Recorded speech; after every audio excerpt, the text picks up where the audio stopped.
Selamat berjumpa kembali dalam pembahasan informasi edukasi kesehatan. Salam sehat. Puji syukur terhadap hadirat Tuhan Yang Maha Esa atas karunia-Nya. Mohon izin perkenalkan, nama saya Elfrida Sianturi.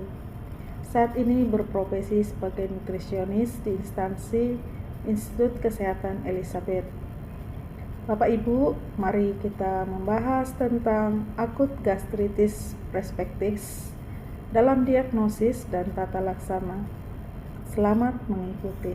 Tahukah Anda bahwa nyeri ulu hati yang muncul secara tiba-tiba dapat menjadi tanda gastritis akut kembung yang terjadi secara mendadak akibat kerusakan lapisan pelindung lambung? Penyebabnya sangat beragam, mulai dari infeksi Helicobacter pylori, penggunaan obat antiinflamasi non-steroid seperti ibuprofen, hingga konsumsi alkohol dan stres. Angka kejadian dipengaruhi oleh pola makan tidak teratur, konsumsi makanan pedas, kebiasaan merokok, serta penggunaan obat penghilang nyeri tanpa pengawasan. Dampak gastritis tidak boleh dianggap sepele. Keluhan nyeri ulu hati, mual, hingga kehilangan nafsu makan dapat mengganggu aktivitas sehari-hari. Gejala yang paling sering dikeluhkan adalah nyeri epigastrium, yaitu rasa nyeri atau perih di ulu hati yang biasanya muncul secara tiba-tiba. Nyeri dapat bersifat tumpul, terbakar, atau terasa seperti ditekan, dan seringkali memburuk setelah mengonsumsi makanan tertentu atau obat antiinflamasi non-steroid. Selain nyeri, pasien juga sering mengalami mual dan muntah akibat iritasi mukosa lambung. Keluhan ini dapat disertai dispepsia, berupa rasa tidak nyaman pada perut bagian atas,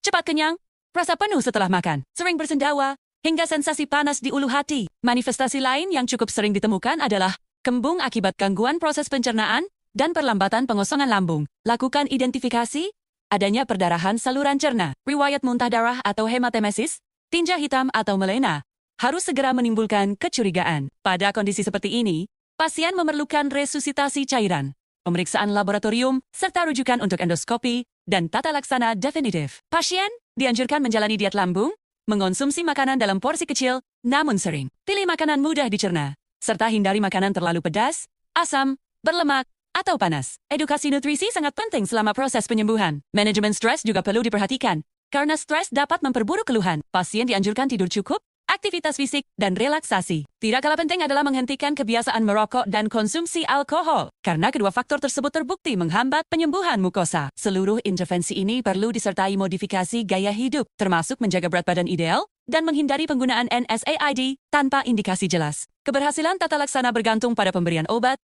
stabilisasi pasien, identifikasi penyebab, penggunaan terapi berbasis bukti, serta perubahan gaya hidup berkelanjutan. Pendekatan komprehensif akan mempercepat penyembuhan dan meningkatkan kualitas hidup pasien. Terima kasih Bapak dan Bunda.